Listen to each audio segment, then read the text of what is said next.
नमस्कार. अर्जदाराने स्वतःचे लॉगिन तयार केल्यानंतर अर्जदाराचे लॉगिन या टॅबवर क्लिक करावं. स्वतःचा युजर नेम म्हणजेच स्वतःचा मोबाईल नंबर आणि स्वतःचा पासवर्ड आलेला एंटर करावा. फर्स्ट टाईम लॉगिन केल्यानंतर तुम्हाला पासवर्ड चेंज करण्याची विंडो ओपन होणार. तर आपल्या सोयीनुसार आपण पासवर्ड रिसेट करू शकता. डॅशबोर्डमध्ये आपल्याला आपण केलेल्या अर्जांची संख्या, एकूण मंजूर संख्या, 15% प्रलंबित असलेल्यांची संख्या ही संपूर्ण माहिती मिळेल. अर्ज व्यवस्थापन मध्ये गेल्यानंतर जर आपल्याला अर्ज करायचा आहे, तर अर्ज करा या टॅबवर क्लिक करावा. आपल्या प्रकल्प अधिकारी कार्यालयामार्फत जेवढ्या स्कीम सध्याच्या घडीला कार्यरत आहे, ती ड्रॉपडाऊन लिस्ट आपल्याला इथे दिसेल. त्यापैकी आपल्याला आपल्या आवडीचा अर्ज सिलेक्ट करावा. अर्ज करा या टॅबवर क्लिक करावं. त्यानंतर कृती या टॅबवर क्लिक केल्यानंतर ग्रीन टॅबला क्लिक करावं. आपण आपली भरलेली रजिस्ट्रेशनच्या वेळेस असलेली माहिती इथे दिसणार. त्यानंतर काही माहिती आपल्याला आता परत भरावी लागेल.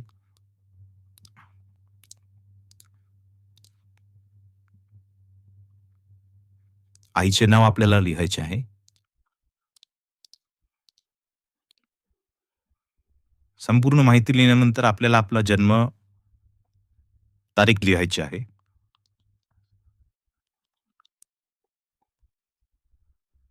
जर आपल्याकडे बीपीएल कार्ड नंबर म्हणजे दारिद्र्य रेषेखालील पॅड असेल तर त्याचा नंबर इथे लिहावा.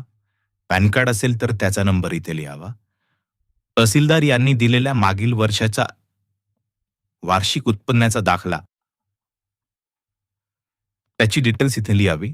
ज्या सक्षम अधिकाऱ्याने दिला त्या अधिकाऱ्याचे नाव म्हणजे त्या प्रमाणपत्रावर असलेल्या सही केलेल्या अधिकाऱ्यांचे नाव इथे लिहावे.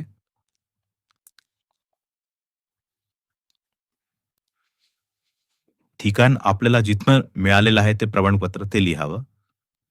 एकूण वार्षिक उत्पन्न आपलं जे दिलेलं होतं त्या प्रमाणपत्रामध्ये ती माहिती इथे लिहावी. आपलं शिक्षण लिहावे. इतर शिक्षण काही असल्यास त्याची नोंद इथे लिहावी. अर्जदाराचा व्यवसाय इथे लिहावा. अर्जदाराचा प्रवर्ग म्हणजे आपण अपंग आहेत, विधवा आहेत, अनाथ आहे, निराधार महिला आहेत, परित्यक्त महिला आहेत, बीपीएल धारक आहेत, दिव्यांग आहेत, फक्त पट्टेधारक आहेत, तर ती माहिती इथे लिहावी. यापैकी काही नसल्यास हा टॅब ठीक करावा. ईमेल ॲड्रेस लिहावा. स्वतःचे बँक अकाउंट नंबर न चुकता व्यवस्थित लिहावे.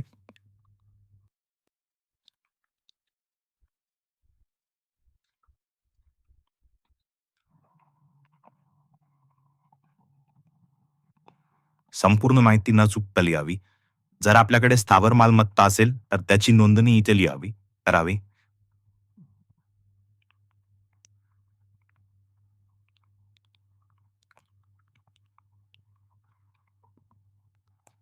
नसल्यास ही माहिती नाही भरली तरी चालेल.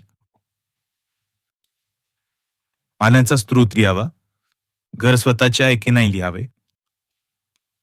मालमत्तेचं क्षेत्र,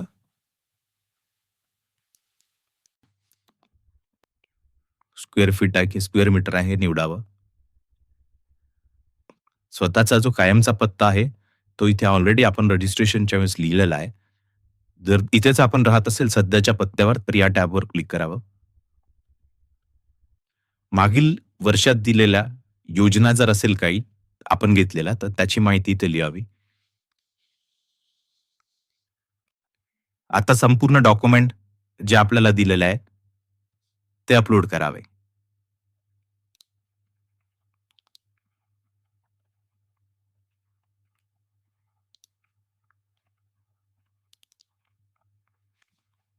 मी टेस्ट इमेज अपलोड करतो आहे. आपण इथे दिलेले संपूर्ण महत्वाचे डॉक्युमेंट, रहिवासी दाखला, 7/12, आधार कार्ड, दारिद्र्य रेषेखाली उत्पन्नाचा दाखला, हे संपूर्ण डॉक्युमेंट्स आपण एक-एक करून स्कॅन करून अपलोड करावे, जेणेकरून अधिकाऱ्यांना ते व्यवस्थित दिसतील आणि आपल्याला योजनेचा लाभ मिळण्यामध्ये कोणतीही अडचण येणार नाही. हे संपूर्ण डॉक्युमेंट अपलोड केल्यानंतर आपला फॉर्म सबमिट होईल आणि आपल्या प्रकल्प अधिकारी कार्यालयास तो सबमिट होईल.